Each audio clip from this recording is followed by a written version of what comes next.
Good tidings, everyone. This is Michael Govier from the Hey, it's Enrico Palazzo Fantasy Baseball Podcast, and you're listening to Pop Goes Your World. If you haven't already, subscribe on iTunes, and while you're there, please leave us a rating and review. And now it's time for our feature presentation. I'm Chris McBrien, and the pop culture from Generation X is everything to me. And I'm Derek Myers, and I'm here to educate Chris on the great pop culture of today's generation. Episode 303, Living Celebrities We'd Like to Have a Beer With.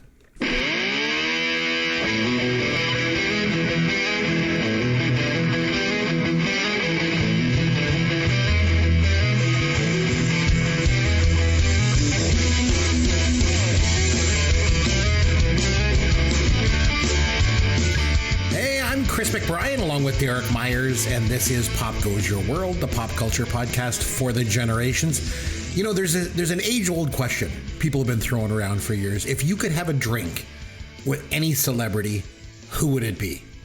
Now, since Derek and I are Canadian, we decided to make that drink specifically a beer because, you know, Canada and all. And also we decided to keep our lists to celebrities that are currently living. So we could do a list sometime in the future involving deceased celebrities. I think that'd be kind of good too.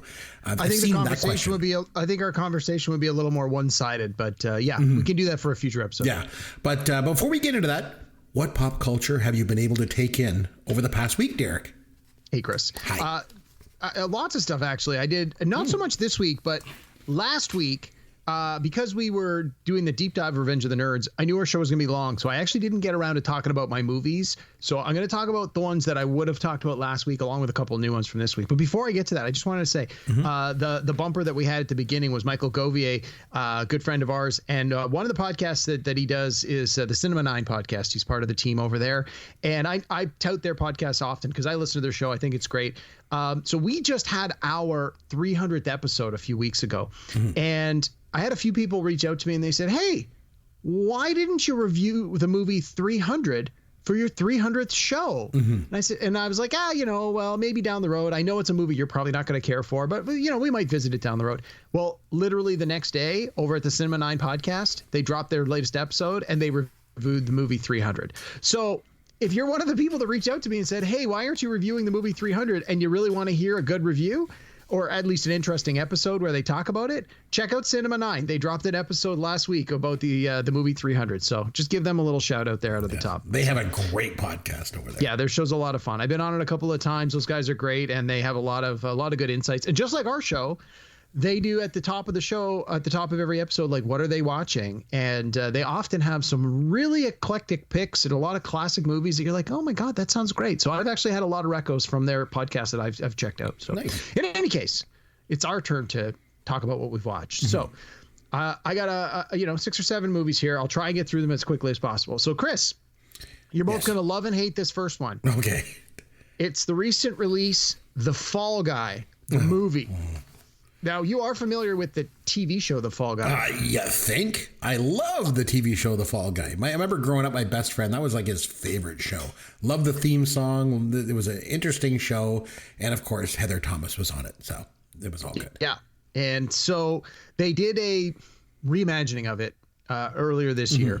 And I was not overly enthusiastic about seeing this film. My wife wanted to see it in the theater, and I was like, no, I'm not paying money to see this. It'll be on the streamers eventually, and now it is. So we watched it a couple of weeks ago, and we're about 30 minutes in. It's a 2-hour movie. We're like 30 minutes into it, and I'm turned to it, and I'm like, I am not enjoying this movie. It is garbage. It is a hot mess.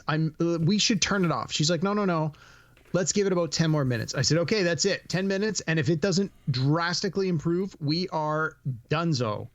And it was almost to the second at the 40-minute mark. The movie took a huge shift and got really good.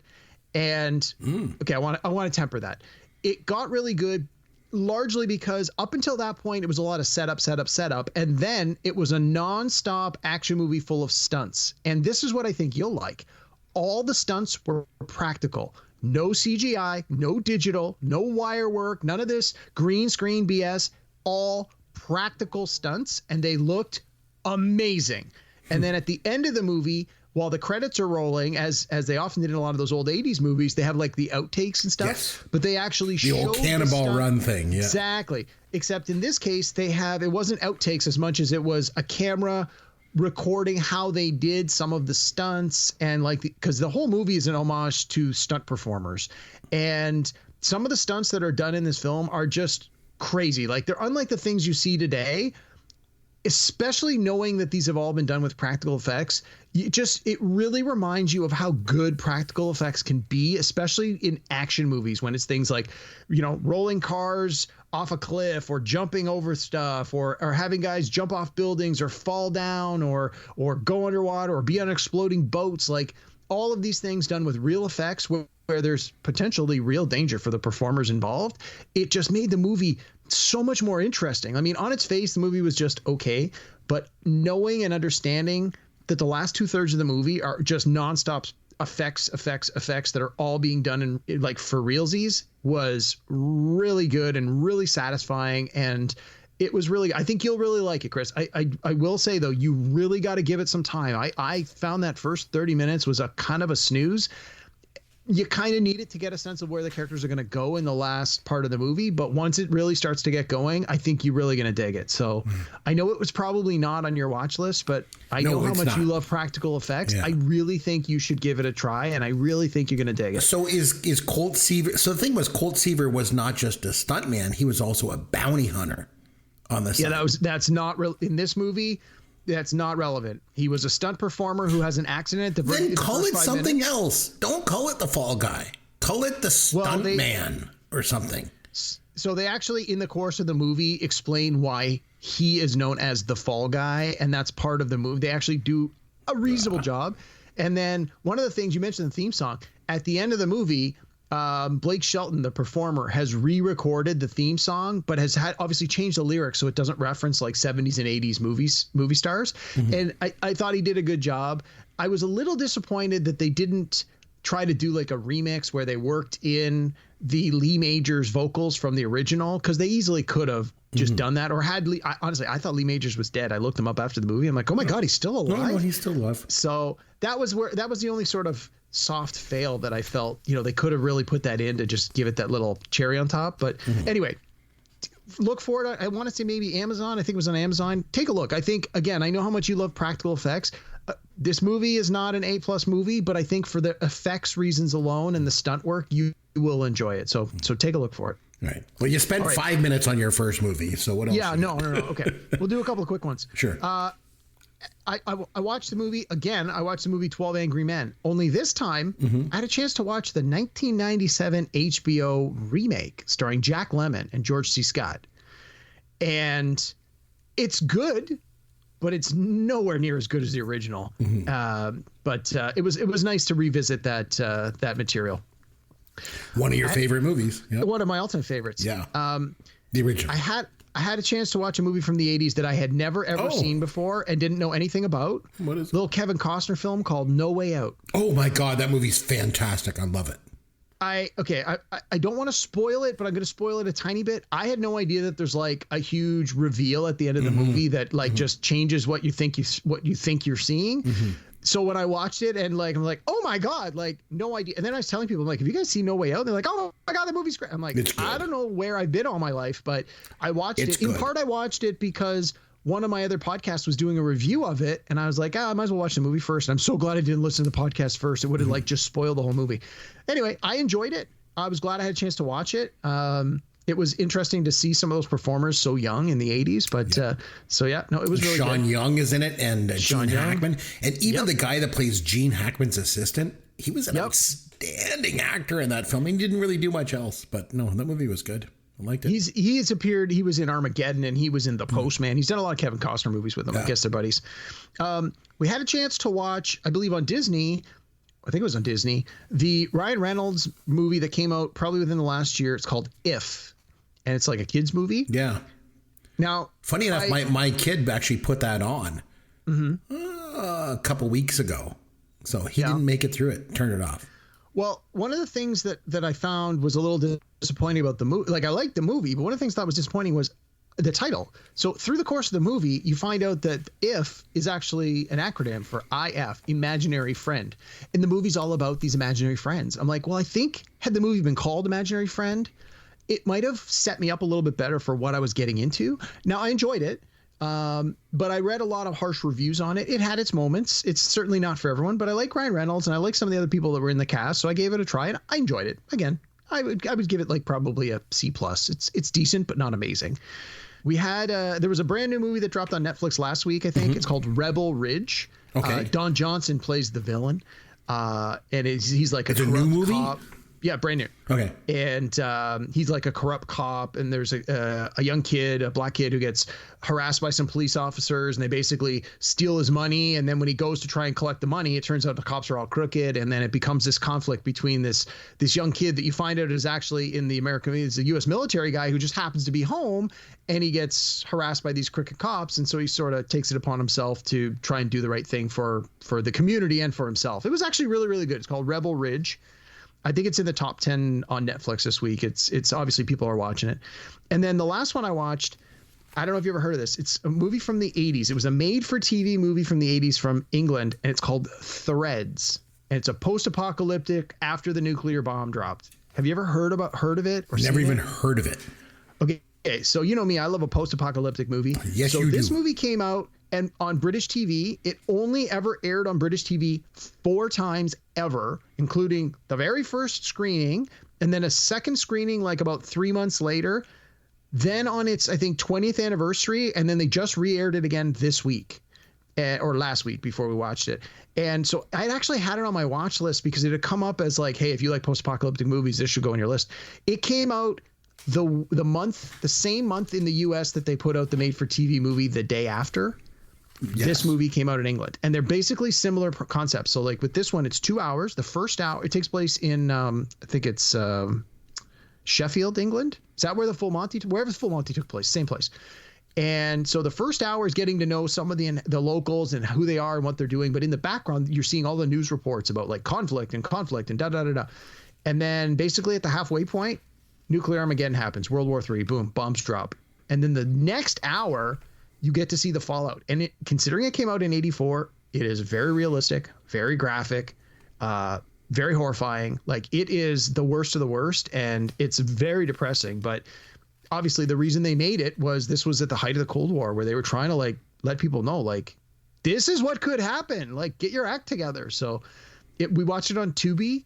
It's one of those movies that I watched, and I'm glad I watched, but I don't think I ever have to watch again. But if this is a genre that you care, that you enjoy, like I think you owe it to yourself to watch it. So, and if you grew up at that time in 1984, like it was a real threat.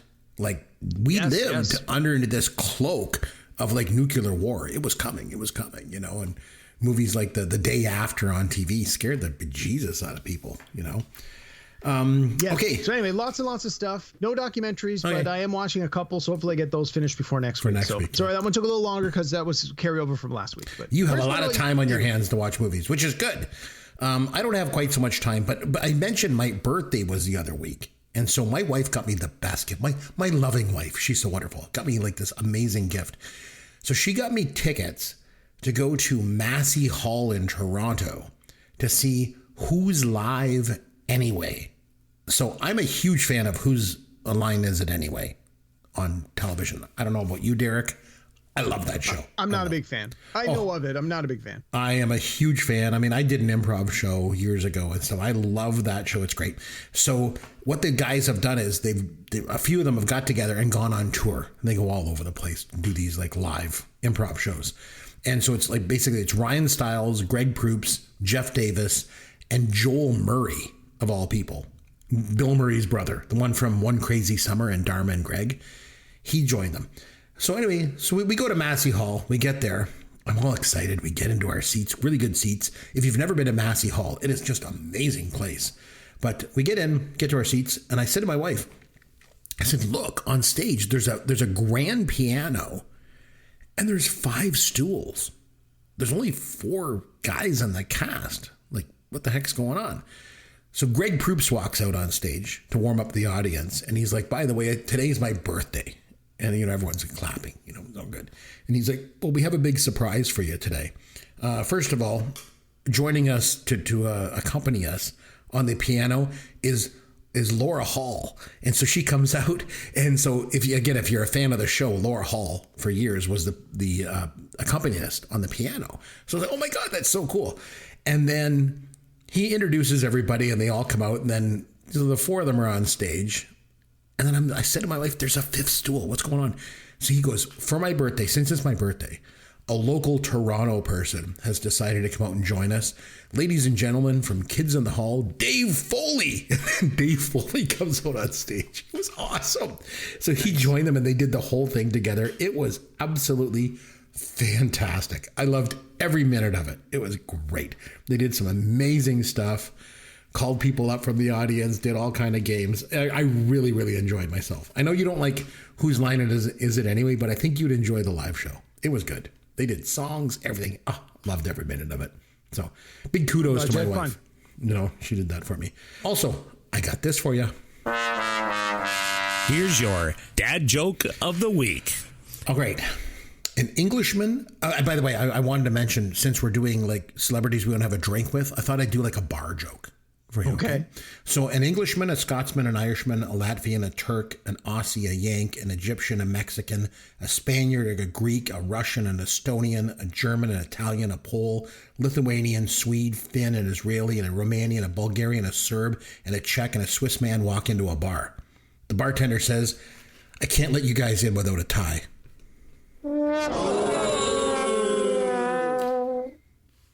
That was a lot of setup for a terrible punchline. THAI. A tie. A tie. I think I need a drink. Star Trek could always see into the future, couldn't they? What do you have that we can slap Star Trek logos onto? Shatner's hair. The toys that made us. The TJ Hooker hair. TJ Hooker. I can have auxiliary power back in a few minutes. Yeah, no, I really like it. Khan! Why don't I give you a quick scan to make sure you're okay? Kirk got around a little bit. Go. Do you need a tranquilizer? Oh my God. All right, Derek. So I mentioned off the top, there's an old question. It goes something like, if you could sit down and have a beer with any celebrity, who would it be?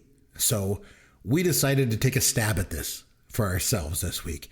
So Derek, this was your idea. You came up with it. So do you want to start out by maybe laying some ground rules and maybe the parameters and maybe why you wanted to do this?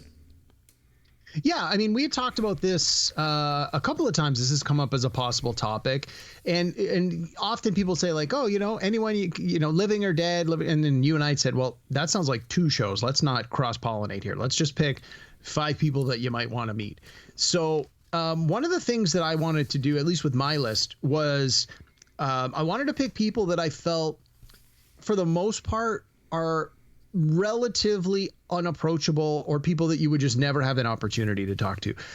Some of the people that I had originally had on because I have a much longer list. I had obviously pared down to 5 people, but like a couple of the people on my list, I thought, you know what, they do like appearances at conventions, and they do like Q&As with the audience. So it's like, there's a good chance that I could actually, if I really wanted to, make an effort and ask them some of these questions. Not that I could necessarily sit down and have a beer with them, but I was trying to think of sort of bigger picture, like either people that are ridiculously famous, maybe they're more reclusive, maybe they're like if I'd had like Taylor Swift on my list, which I don't, but if it's, someone like that where it's like, well, I'm never gonna, you're never gonna get close enough to someone that famous. They're just super famous and they gotta have an arm's length from their fans kind of thing.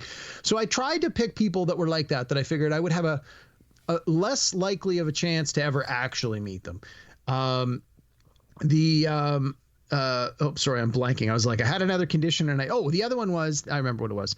Often when we do top 5 lists, we have some concern about possible overlap. Right. And so we have a neutral third party. We email them or text them our lists, and then they just basically say there's Price no Waterhouse is the third party. Price Waterhouse. Sure. Same people that do the Oscars. Sure. Mm-hmm. Or they'll come back and say like, you guys had one overlap, and then they'll pick one of us to say like, this is overlapping with the other person, pick someone else. Again, it's very rare that we have overlap, but occasionally we do. This time around, you and I talked about it, and I said, you know what? I think that if we happen to have overlap, we happen to have overlap. That's not necessarily a bad thing, because one of the conditions I'd said to you was, I don't want you to just list 5 we names. Probably won't. Well, you never know. I have a couple on my list that I think there's a possibility. Okay. But you're right, probably not. But I said, one of the things that I had asked you to think about is during the course of our discussion, as you come up with the person on your list, what kind of questions might you want to ask them? And so even if we had the same person on both of our lists, I think we would probably want to ask them different questions. So, true. We said, hey, if there's overlap, there's overlap. It's not the end of the world. Now, again, unlike some of our more traditional top fives where we literally count down from 5 to 1 with 1 being our best, our favorite or whatever, I think with this one, for me anyway, I just picked 5 random names. They're not in any particular order for me. These are just 5 randos. You do that often though. You've done that before where it's just like 5 things. Now, I do have a couple of honorable mentions. Do you want me to do those at the top? Or you want me to do those a little bit later? Okay. Sure, do them at the top. But before we get to them, I do want to mention, I do like your idea of a future show where we can address sort of deceased celebrities. If you could have a fantasy and, and go back or whatever, just have them. Yeah. I think that would be interesting to explore. I have a couple that really came to mind for me. So, and I think the other thing too, we should probably preface is, the idea is not so much about drinking an alcoholic beverage. Hell, we could sit down with these people and have a Coke. It's just about meeting them, sitting down with them, and sharing a conversation. Yeah. But having their undivided attention for 5 minutes to an hour, depending. It's just that's the age-old, question. If you could have a beer with somebody, who would it be? So give me some honorable mentions that you got before we get into the number one honorable mention on my list is President Barack Obama. I think he would be a fascinating person to sit down with. But we had talked about wanting to have people that were more pop culture. Yeah. And I think President Obama is definitely a famous person without a doubt and is an important person in our lifetime and will be an important person throughout history. And I would love to just have a chance to sit down with him. But I didn't really feel like he met sort of the pop culture standard. Funny, because I mentioned this topic to my wife, and that's what she said too. She's like, Obama. You want to sit down with Obama? And I remember when Anthony Bourdain sat down with Obama.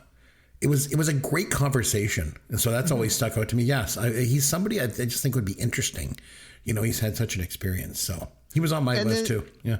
As a potential. Yeah. Yeah. And then one of the other ones who was on my list, and then I sort of cut him at the last second, is Jim Lee. Now, people are like, who the hell is Jim Lee?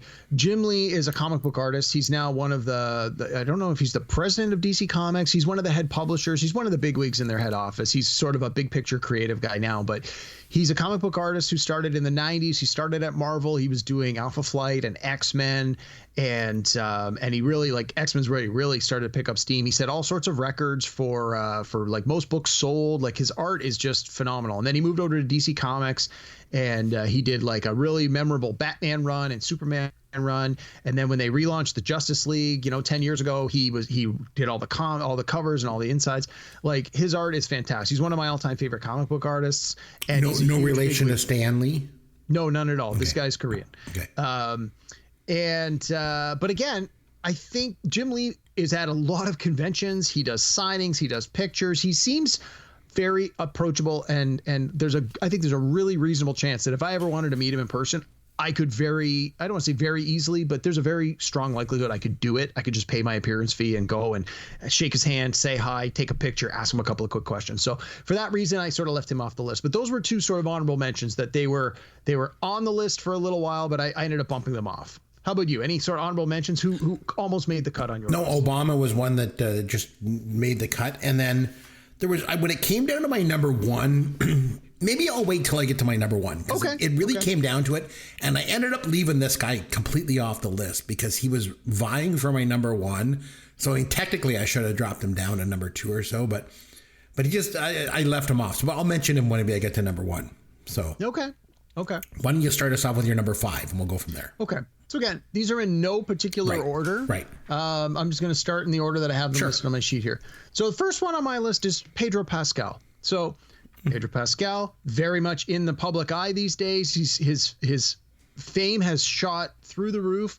The Mandalorian from the TV series The Mandalorian. He appeared on Game of Thrones. He's the lead in the HBO series Last of Us. Spoiler alert, he's going to be in an upcoming Marvel movie. That's all I'm going to say, but it's an important part. And if things go well, he'll be in the Marvel franchise long term moving forward. This guy is the it guy. He's also done a couple of recent appearances on Saturday Night Live hosting in the last couple of years. And man, oh man, his shows have been fantastic. So he seems to be the kind of person that, and he's doing a lot of ads now for things he's in these Corona beer ads that are pretty interesting. He just seems like a really sort of regular guy that's clearly had to work hard to get where he is. And now that he's like just basking in the limelight and doing like all these nerd projects, it's like he's got all this nerd cred and everybody seems to know him and he's just living his best life. And he just seems like such a nice, down to earth kind of guy. Now, again, you always hope that your celebrities, people that you admire are as good in person as you see them on screen. They're not always, but you'd like to hope they are. And I really hope he would be. So I think he's someone that I'd be interested in meeting. And so one of the questions I would want to ask him. Yeah, so I was just going to jump in and say, yeah. you mentioned something at the top, so I was just going to jump in and say, okay, what question would you ask him? Yeah. Not to put you on the spot, but. No, I got a couple of questions listed for all my people here. So, okay, because good. You're going to surprise me with this one. So because he's been in like sort of these very, very huge franchises and intellectual properties, like he's been in Game of Thrones, he's been in Star Wars, he's now in The Last of Us, he's going to be in Marvel. Like these are huge franchises that have massive fan bases, and not only that, but the fans tend to be pretty over the top. And I mean, I'm one of them, right? Like I know how nerd culture is, so I'd want to ask him a little bit about that. Like how is he dealing and coping with like being the fifth or sixth lead in a movie or a TV show where he's not the star, he's just there. And then all of a sudden, bam, he is the guy. He's the star. He's the number one guy. And then along those lines, like, I'd like to hear some stories about like,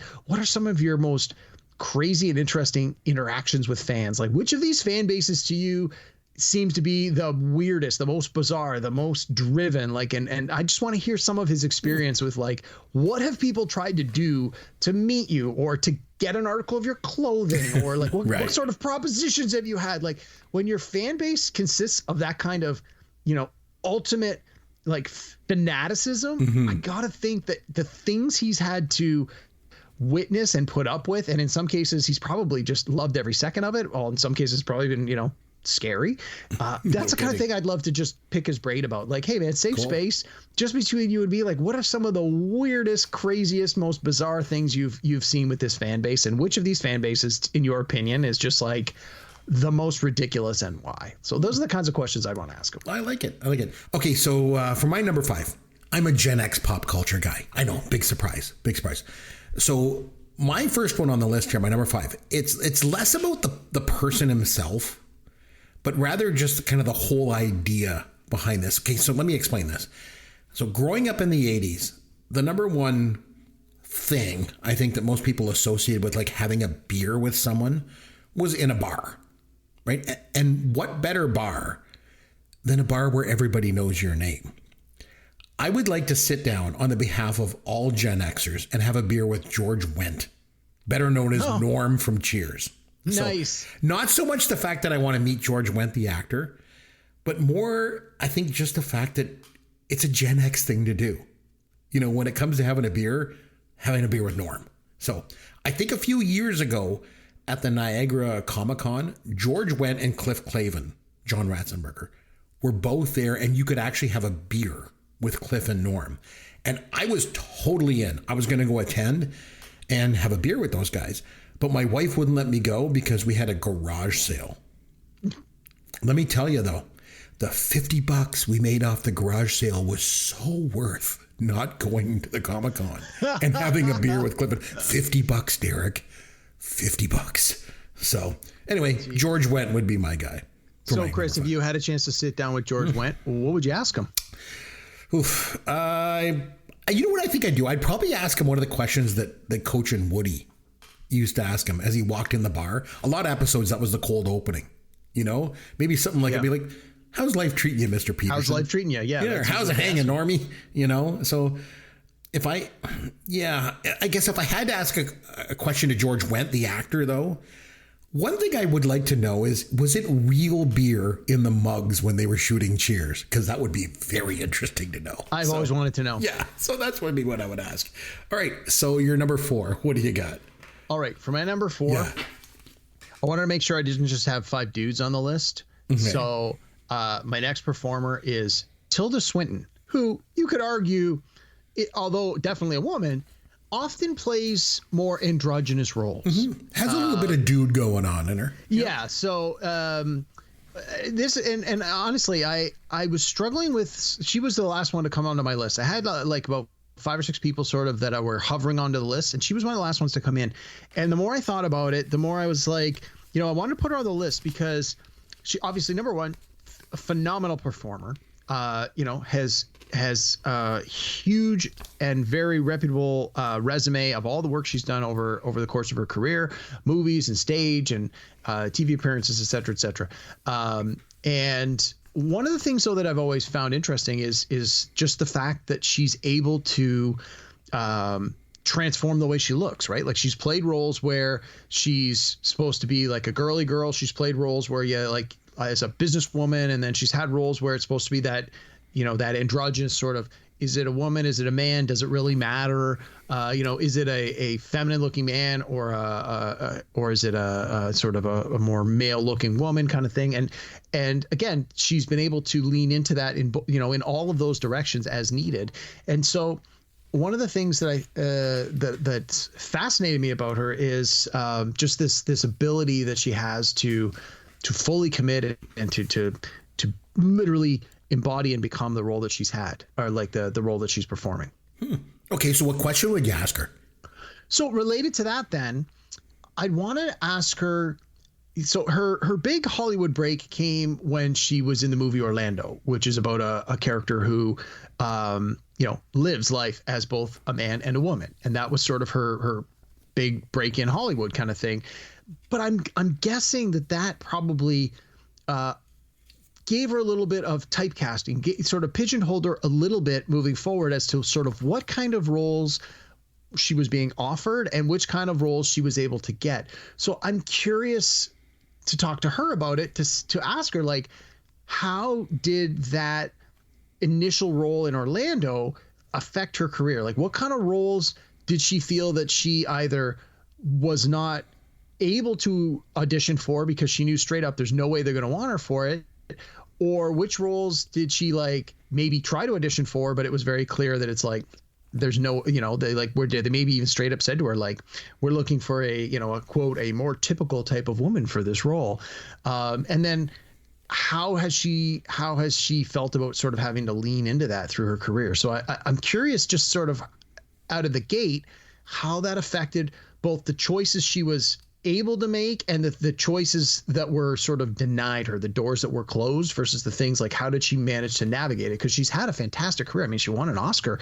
Like, she's definitely a somebody in the film world. So yeah. And again, she always just seems to play roles where her characters have it together, and she's like an intellectual. And again, you kind of hope that's the kind of person she is. And the interviews and stuff that I've seen with her, she always comes off that way. So I think she'd be a good hang. I think she'd have a lot of very interesting things to talk about. And she looks like somebody who would enjoy having a beer.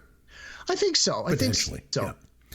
Yeah. Okay. So you know what? I just realized that my first 2 picks here are associated directly with actually consuming alcohol. So my first pick was Norm from Cheers, obviously. Mm-hmm. And my next pick, number 4 on my list, this should come as no surprise to you, Derek.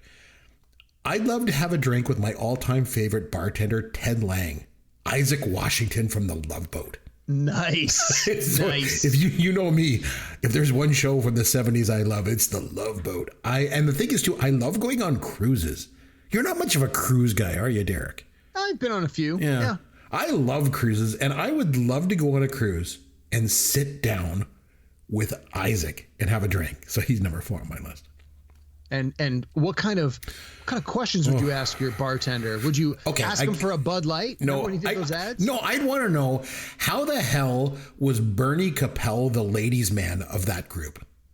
He looked like a 90-pound weakling nerd with bad glasses. This is the idea of a ladies' man? Like, give me a break. So if anyone was scoring ladies from that crew, it was Isaac.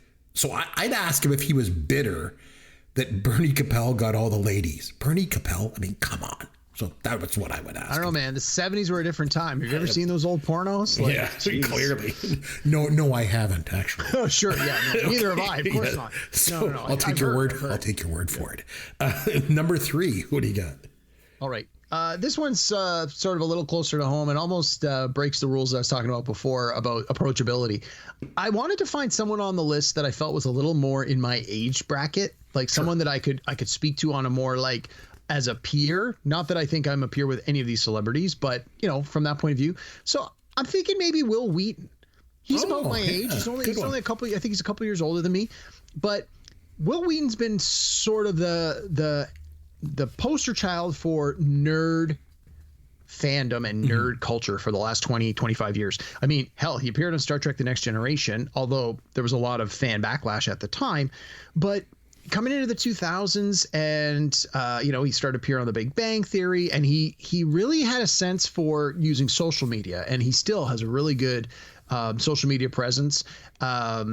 And like he had his own YouTube channels. He did that YouTube show where they played board games. And this was, again, sort of as modern board games were just taking off. And he was able to introduce a lot of non-gaming nerds who were kidding to board games that they may never have otherwise thought to try. And, he's continued to do conventions and appearances, and he does podcasting now. And he just really seems to be at the forefront of sort of nerd culture without actually being the lead star of a movie, for example. He's not in the Marvel universe, but he's always at the Comic-Cons. He's always at the Star Trek conventions. And when I've seen some behind the scenes documentaries and I've read some stuff about him, and again, the peer group of people that are his literal peers, his performing peers, again, they're all sort of my age, and the projects that they're attached to are all things that I tend to really enjoy. It really feels like Will Wheaton and his group, because they grew up the same time as I did, they had the same influences. They watched the same movies, they watched the same TV shows, they listened to the same music. And so there almost seems to be like a connection in that sense. So I think that's one of the reasons I'd like to meet him in real life, just to sort of chat with him a bit. I think I'd find that he's going to remind me of a lot of my friends just because of those shared experiences through pop culture that we all have. So you meet Will Wheaton, you sit down with him. What question are you asking him?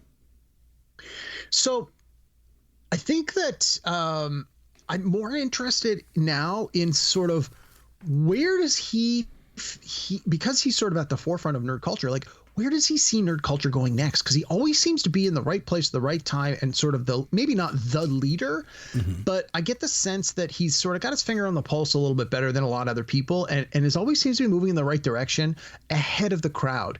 And whether that's through his own instincts or the people around him, or maybe he's got a certain group of people that he knows that are like, where he relies on his friends. He's like, well, when this guy starts talking about blah, blah, blah, I know to listen because that guy really knows what's going on. I'd like to get a sense of how he's been able to sort of navigate the waters in the last 10 to 15 years and constantly sort of be the guy out front.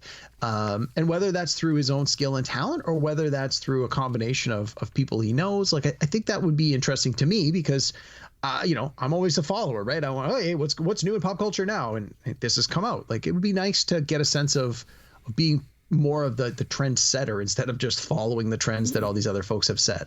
Very cool. All right, my number 3. This one might throw you for a loop. I don't know. I'll go with Andrea Martin. She seems like someone I would love to sit down and talk to. Although she never really achieved that sort of level of fame that some of her colleagues did, I think she might be the most talented of all of them. So if you're not really familiar with her right off the top, Andrea Martin was on SCTV from 1976 to 1981. It was kind of like the Canadian version of Saturday Night Live, except that it was basically a spoof of TV shows. I think you could make the argument that it was consistently better than SNL, especially after the original Saturday Night Live cast moved on to other things. But I'd like to talk to her about a couple of things. So I would want to start out and have her just tell me all about her time in Godspell. So, Derek, the play Godspell was an off-Broadway play in New York back in 71. And then a Toronto production started in 1972. And at the time, anyone that was involved in the Toronto theater scene wanted to be part of this Godspell production. And the cast was just amazing. There was Andrea Martin, obviously Gilda Radner, Eugene Levy was in it. So was Martin Short, Jane Eastwood, and starring as Jesus, Victor Garber. What a cast. So I would want to talk to her about Godspell. Probably the whole time that we were having a beer together. By the way, I heard Judd Apatow is making a documentary on Godspell. That would be amazing. But not just her Godspell experiences that I would talk to her about. That would be probably monopolize it. But, what was it like being on one of my favorite shows when I was young? I loved watching SCTV. She was so freaking talented on that show. And she went on to do My Big Fat Greek Wedding, and she was just on Only Murders in the Building. I saw her on there. But it's her early stuff that I'd love to pick her brain about. Plus all that, and she's Canadian. So I would like to have a beer with Andrea Martin. Nice. I always remember from, in addition to the things you said, in My Big Fat Greek Wedding, she's the aunt where they're like, oh, he's a vegetarian. He can't eat meat. What do you mean he's a vegetarian? No meat. And she's like, fine, I'll make lamb.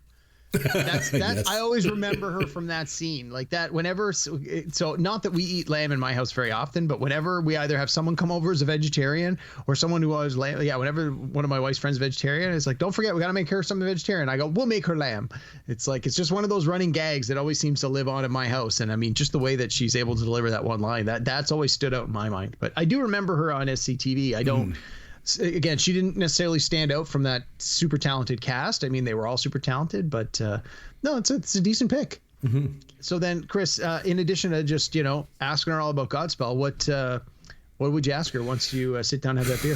I think it would still be about Godspell. One thing I want to know about Godspell was at the time, like, they had this super talented cast, but the thing was everybody involved in the cast, they all knew, they all talked among themselves, and they all knew that one of them was going to be the biggest star ever. This person was going to rise above everybody and be like the biggest Hollywood star, and that was Victor Garber.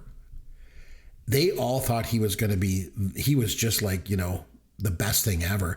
And I would like to know, like, what was it about him that made everyone think he was going to be this huge Hollywood star? I mean, he went on to have a successful career, but he was never a superstar or anything, which everyone thought he was going to be. So I'd like to know, what was it about Victor Garber that made everyone think he was like God's gift to acting, I guess. So that'd be my question for her. Yeah, I'm an actor interesting too, question. So I want to know about that stuff. So, all right, you're number 2. All right. Again, number 2's not necessarily from 5 to 1. Just this happens to be the next on my list. Yeah. I'd like to meet Weird Al Yankovic. Oh, that's a good one. I like that. Yeah. Well, I wanted to have some representation from a musical artist. And if you had asked me this question 6 months ago, I would have said Dave Grohl, Foo Fighters, no question. In light of recent happenings in his life, I'm sure he's got bigger problems and probably wouldn't want to sit down and have a beer with me. And the more I thought about it, I thought, I recently read his biography, so I don't really know if there's be a lot more that I'd want to know that I don't already know. So I was like, let's keep in the music vein though. So I thought we're gonna go with Weird Al. Been a big fan of Weird Al since I was since I was 10 years old. I just loved the comedic, satirical reimaginings of some of my favorite 80s and 90s pop songs. Just the way that he does what he does just is phenomenal. Like, when someone talks about, like, I studied English literature, so we've studied satire as a form of writing, as a form of art, and oh my God, in today's day and age, like, nobody does it better than he does. It's not just parody, like, it's clearly an art form that is difficult to do, or everyone will be doing it. And the fact that he's done it so well for so long and continues to do it, it's just mind-boggling. And again, this is he does a ton of stuff. He's on talk shows, he does guest appearances on stuff. I've seen a lot of footage of him over the years, and he always just seems like an interesting guy to sit down with. Now, he seems a little goofy sometimes when they do interviews, but I get the sense that that's part of like him being a character, because from what I've read, apparently in real life he's much more introverted, and he doesn't like to be out in public and stuff. He just wants to be very private when he's not performing. But I get the sense that he's probably just a really fun guy. I mean, you can't have a career where you're singing all these funny parody songs and not have a good sense of humor. So I think he'd be a good guy to sit down with. Now, from what I understand, though, he's not a big consumer of alcohol. So, he'd probably be more of a guy to sit down and have a Coke with. But that's fine. So you have a Coke with him. What do you ask him? Well, I think I'd really just like him to try and, in 5 minutes or less, dumb down for me. How do you do this? Like, how do you get your ideas? Do you hear a pop song and think that's a massive hit, I need to come up with some sort of version, a Weird Al version of it? Or I wonder, does he have like sort of ideas like, hey, it would be interesting to find a song where I could talk about being a doctor, and then he hears Like a Virgin and goes, I can make that into Like a Surgeon. That I got all the notes about a song about a doctor. I can work so much of that already in. Like, how much of the process is him and his imagination just working ahead of time with like scribbling down notes that he can then sort of work in, versus how much is just, nope, I heard this song and oh my God, this is the perfect parody. Because some of the stuff, like there was he released an album in the 90s, like I think the late 90s, like I want to say like 96, 97, where he parodied the song American Pie, and which is like from the late 70s, early 80s. Right. But the parody was about Star Wars, and it was, instead of Bye Bye Miss American Pie, it was something about this young Anakin guy or something. I can't remember the exact lyric, but it was a parody of Star Wars. So it's like, so it had to come out after 99. Yeah. So right. it was, yeah. So wow, it must have been even that late. Yeah. So it was like, obviously it was it couldn't have been an example of that one. Like he heard the song in the, in the 80s and went, oh, I know I'm going to make a parody of this one day. Like in that case, it almost seemed to me like he maybe had an idea, like I want to do a parody of Star Wars because it's big right now. And then sort of had to find a lyric or a song that worked. So I just want to talk to him a little bit about his creative process, because I think it'd be fascinating to sort of, learn a little bit more about how that works. And if it's the same every time, or if it's literally just different ways depending on the song. So no, I think it'd be interesting to hear him talk about it. So I think it would be too. Yeah. That's a good one. Okay, my number 2. This one might be a bit surprising because I've actually met him personally. I'm going with Henry Winkler.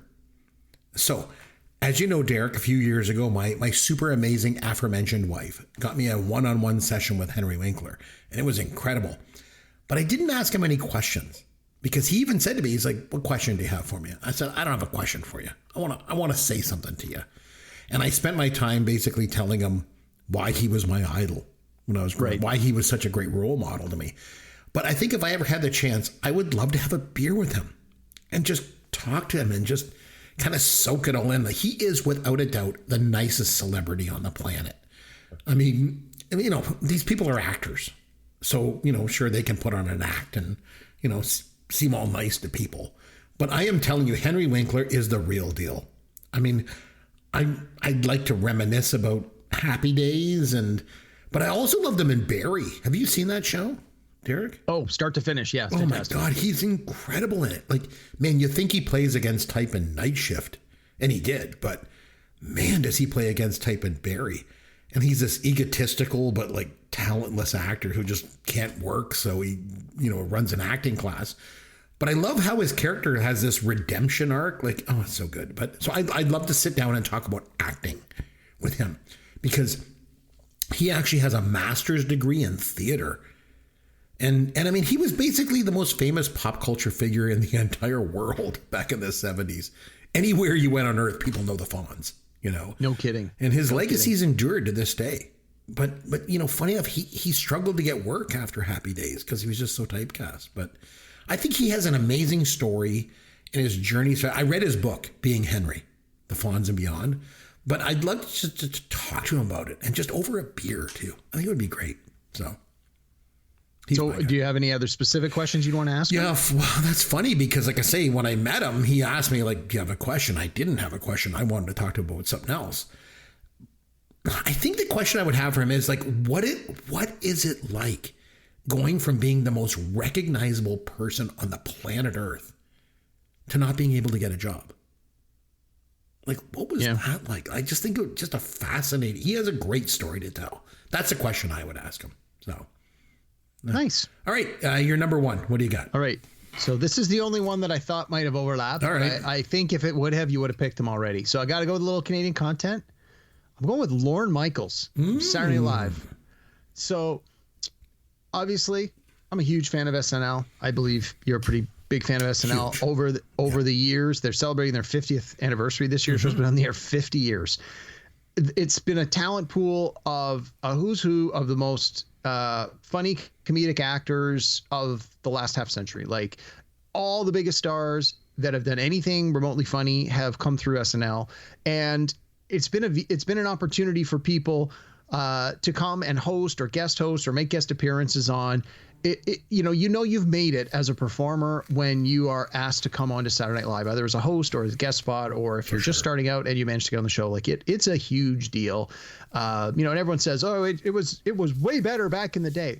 People have been saying that forever. And I remember when I was at school in the 90s, people were like, oh my God, this cast sucks. Remember the cast from 5 years ago? They were great. Then I remember in the 2000s, people were like, this cast sucks. You remember that cast from the 90s that was great? It's like, I remember you saying that cast sucked. So I always find that a little bit of distance always gives people a little bit more perspective. And I think one of the things that Saturday Night Live has done well that maybe they don't always get recognized for is they're often the you know, that trendsetter. They're the first to the plate in many cases on a national level, and it takes a while for people to catch up. And then once something becomes a thing, you sort of look back and go, oh, Saturday Night Live was doing that. Like they started that, or they were the first ones to do it in a way that I recognized it. But in the moment, a lot of times because it's new, people it doesn't necessarily land the way they hope, and it takes time to catch on. So I think they're sort of the victims of their own success in that way. But I think that, Lorne Michaels has been the driving force behind that show for almost all of the 50 years. And I think he's got some secrets. I think he knows where the bodies are buried. Oh, for sure. And so you're sitting with him. You get one chance to ask him a question. What is it?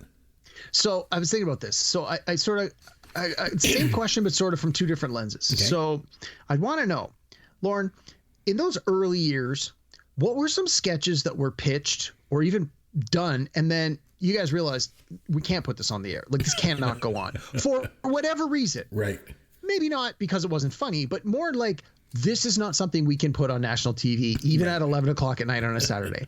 What is a sketch from way back then in those early years that was pitched that never made it to air that now would be considered tame, where you're like, we could do it this week and it would be the worst sketch on the show, whereas in the first years you guys would have all been sent to prison? And then sort of the same question for now. What's a sketch that you've done in the last 5 years where it's been pitched and everybody thought it was great and you immediately went, there is just no way this is getting out there, even on the internet. There's no chance we get this done.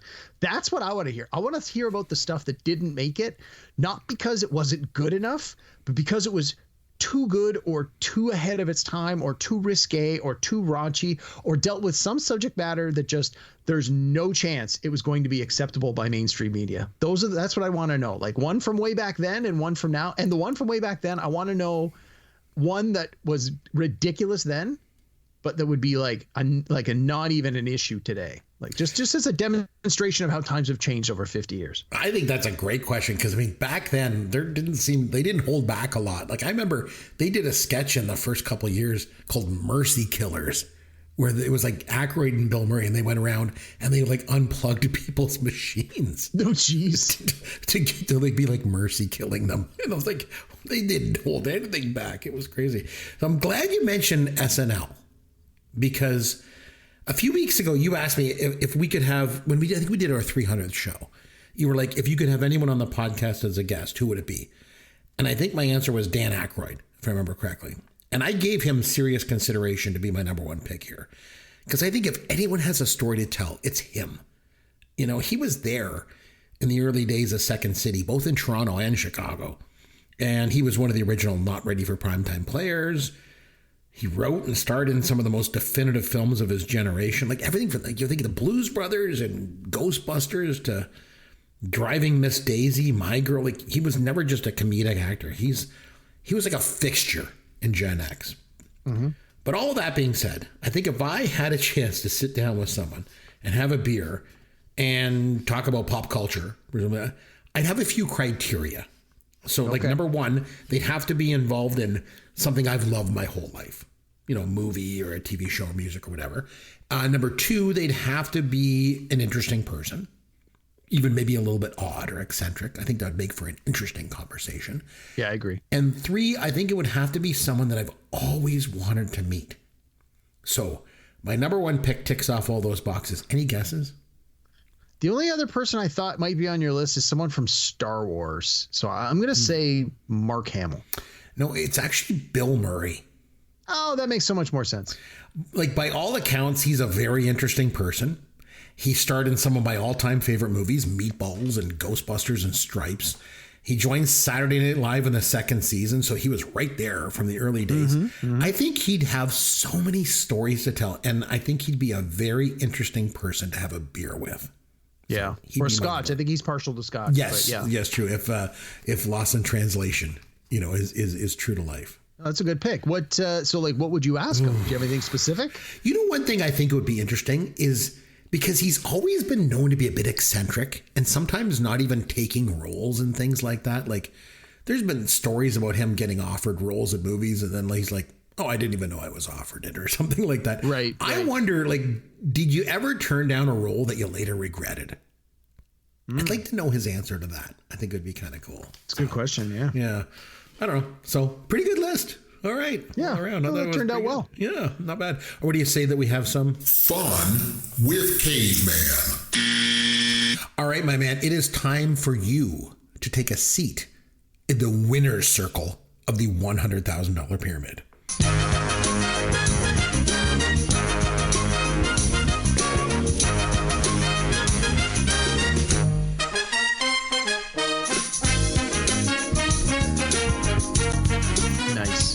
All right, so you know how this works. You're going to sit here, and what I'm going to do is you got what is it? You got like 60 seconds or whatever to get up to the top of the pyramid. There's 6 categories, and my producer is going to throw them at me one at a time, and I'm going to do my best I can to make you go through these 6 categories. Are you ready? Ready as I'm ever going to be. All right, here we go. Kirk, Spock, Captain Picard, members of the Enterprise crew. Symbol in Star Trek. Yes. I invade your nightmares. I live on Elm Street, and I have Freddy Krueger. What Freddy Krueger? Yes. Middle Earth, Mordor, the Shire. Places in Lord of the Rings. Yes.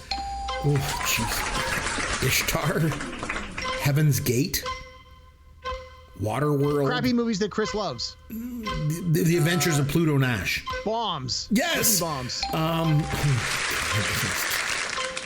Come On, Feel the Noise. All Along the Watchtower. Cover songs. Yes. Rocky Horror Picture Show. Buckaroo Banzai. The Big Lebowski. Heathers. Showgirls. Plan 9 from Outer Space. Movies with dancers. Movies with dancing. Movies with musical numbers. Rocky Horror Picture Show. Donnie Darko. Jeez. Napoleon Dynamite. Cult movies. Yes.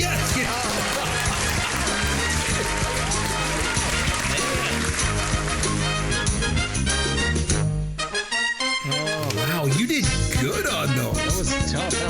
That last one was really hard. I was like, how the hell am I going to see this?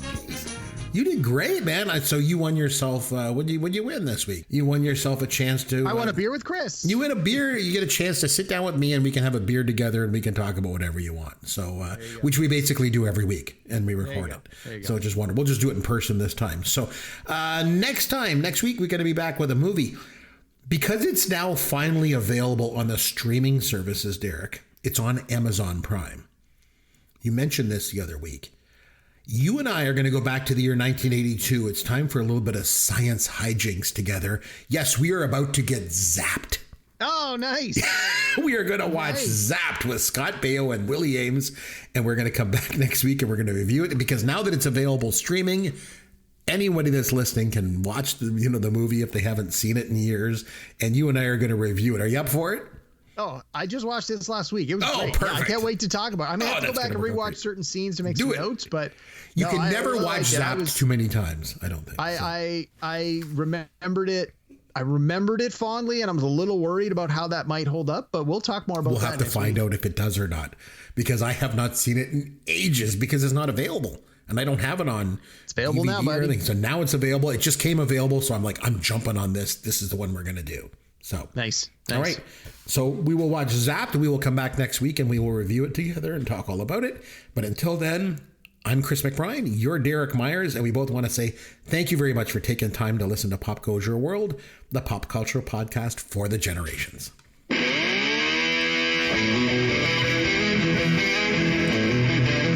Thanks for listening to Pop Goes Your World. You can contact Chris and Derek at popgoesyourworld.com. Please take a minute and review the podcast on iTunes or wherever you download and listen to the show.